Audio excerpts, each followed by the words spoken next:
हाँ नमस्कार साथियों, मैं एस.एन. स्वामी सफल कोचिंग सुजानगढ़ से। दोस्तों आज अपन का टॉपिक रहेगा कृषि से संबंधित 10 क्वेश्चन।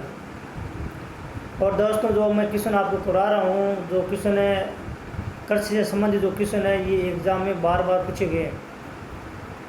तो सबसे पहले दोस्तों क्वेश्चन नंबर देखो, नंबर 1, आदिवासियों द्वारा आदिम जीवन निर्वाह कृषि को क्या कहा जाता है? स्थानांतरित कृषि को क्या कहा जाता है? तो मित्रों कौन सा उत्तर राइट होगा? पढ़ो।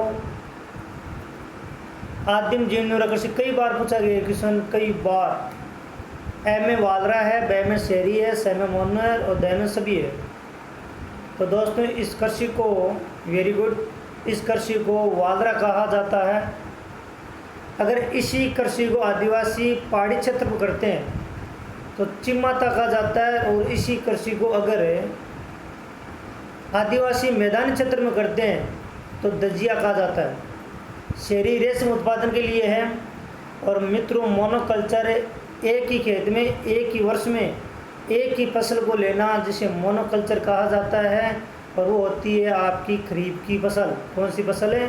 खरीफ की फसल, जो पश्चिमी राजस्थान में सर्वाधिक मोनोकल्चर होती है। क्वेश्चन नंबर 2 देखो, कौन सी रबी की फसल नहीं है? सबसे पहले आप नहीं पर अंडरलाइन करो, कौन सी नहीं है? तो मित्रों ये मूंगफली, ये रबी की फसल है।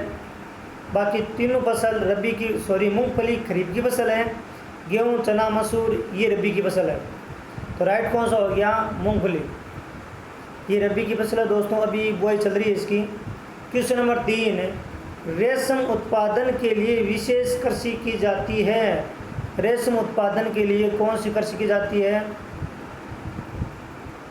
शेरी, पीसी, एपी, वर्मी। मित्रों शेरी यानी रेशम, पीसी मछली के लिए है, एपी मधुमक्खी के लिए है, और वर्मी केचुआ उत्पादन के लिए। मित्रों तो यहाँ पर सही होगा शेरी, लेकिन पीसी कल्चर भी मोस्ट है, एपी कल्चर भी मोस्ट है, वर्मी कल्चर भी मोस्ट है। कई बार ये एग्जाम में क्वेश्चन पूछा जाता है। चलो मित्रों क्वेश्चन नंबर 4 लेते हैं अपन है। देख लो एक बार, वालरा क्वेश्चन पढ़ लो। क्वेश्चन नंबर 4 देखो, गरीब की रोटी किस अनाज को कहा जाता है? गरीब की रोटी किस अनाज को कहा जाता है? तो आपको पता है ये बाजरा मत ठोक देना, ये है जवार। क्वेश्चन नंबर 5, निम्नलिखित में से कौन सा कथन असंगत है? निम्नलिखित में से कौन सा कथन असंगत है? बादामी, बादाम उत्पादन के लिए। पीली क्रांति, तिलहन उत्पादन के लिए। काली क्रांति, पेट्रोलियम उत्पादन के लिए। सिल्वर क्रांति, अंडा उत्पादन के लिए। तो कौन सा असंगत है? मित्रों ये बादामी क्रांति, ये मसाला उत्पादन के लिए है, बादाम के लिए नहीं, मसाला उत्पादन के लिए। तो इसमें राइट हो गया मित्रों बादामी क्रांति। असंगत हो गया इसमें, यहाँ पर होगा कौन सा राइट होगा? बादामी होगा, और बादामी है मसाला उत्पादन के लिए। पीली क्रांति तिलहन उत्पादन के लिए, विशेष रूप से सरसों है। काली क्रांति पेट्रोलियम उत्पादन के लिए है, और सिल्वर क्रांति अंडा उत्पादन के लिए है। क्वेश्चन नंबर 6 पे आओ। होहोबा फसल मूलतः किस देश की फसल है? होहोबा फसल मूलतः किस देश की फसल है दोस्तों?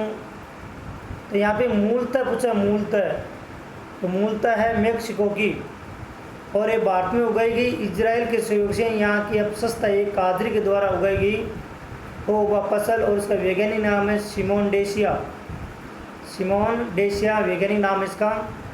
और मेक्सिको मूलतः फसल है, सर्वाधिक इजराइल में होती है। इजराइल के सहयोग से राजस्थान में उगाई गई कादरी के सहयोग से। क्वेश्चन नंबर 7, हरित क्रांति का जनक किसे कहा जाता है? हरित क्रांति का जनक किसे कहा जाता है? तो मित्रों हरित क्रांति का जनक नॉर्मन बोरलॉग को कहा जाता है। ये था अमेरिका का। भारत में हरित क्रांति का जनक किसे कहा गया? एम.एस. स्वामीनाथन को। अगर आपसे डायरेक्ट बोले हरित क्रांति का जनक किसे कहा गया, तो नॉर्मन बोरलॉग है। अगर आपसे बोले भारत में हरित क्रांति का जनक किसे कहा गया, तो एम.एस. स्वामीनाथन। और श्वेत क्रांति का जनक किसे कहा गया? डॉक्टर वर्गीज कुरियन को। डॉक्टर वर्गीज कुरियन को। चलो क्वेश्चन नंबर 8 लेते हैं मित्रों अपन। काजरी की स्थापना कब हुई? काजरी का मुख्यालय आपको पता है जोधपुर में है। और मित्रों काजरी की स्थापना कब हुई? तो काजरी की स्थापना हुई 1959 में, 1959 में, 1985 में आपरी की स्थापना हुई और 1965 में भारतीय खाद्य निगम की स्थापना हुई। तो काजरी की स्थापना कब हुई? 1959 में। मुख्यालय कहाँ पे है? जोधपुर में। क्वेश्चन नंबर 9 लो आप। निम्नलिखित में से कौन सी खरीफ की फसल नहीं है? तो मूंगफली भी है, सोयाबीन है, कौन सा बीन? सोयाबीन है, कपास भी है, लेकिन मित्रों ये मसूर, ये रबी की फसल है। तो राइट कौन सा हो गया? ब। क्वेश्चन नंबर 10 देखो, नाबार्ड की स्थापना कब की गई? मित्रों कई बार ये क्वेश्चन पूछा गया है। तो नाबार्ड की स्थापना की गई 12 जुलाई 1982 को। और मित्रों इसका वर्तमान में अध्यक्ष कौन है? गोविंदा नाम का भी 19 मई को नियुक्त किया गया है। अभी आपको मैं दिखा दूंगा। गोविंदा राजू का नाम साहित्य। और मित्रों किस समिति के सिफारिश पर नाबार्ड की स्थापना की गई? तो कृषि कार्ड समिति की सिफारिश पर नाबार्ड की स्थापना की गई और इसका अध्यक्ष था शिवारमन। और मित्रों इसका मुख्यालय कहाँ पे है? बम्बई में इसका या मुंबई में इसका मुख्यालय है। तो वर्तमान में इसका अध्यक्ष कौन है दोस्तों? देखते हैं अपन। तो मित्रों वर्तमान में अध्यक्ष देखो कौन है। पहले हर्ष कुमार भानवाला था, लेकिन 19 मई 2020 को केंद्र सरकार ने गोविंदा राजूला चिंताला को राष्ट्रीय कृषि एवं ग्रामीण विकास बैंक का नया अध्यक्ष नियुक्त किया गया है। तो वर्तमान में अध्यक्ष कौन हो गया? ये पढ़ो आप, गोविंदा राजूलू चिंताला। तो मित्रों ये थे अपन के 10 क्वेश्चन कृषि से संबंधित। अगर आपको ये वीडियो अच्छा लगा तो लाइक करना, शेयर भी करना और सब्सक्राइब भी करना। धन्यवाद दोस्तों।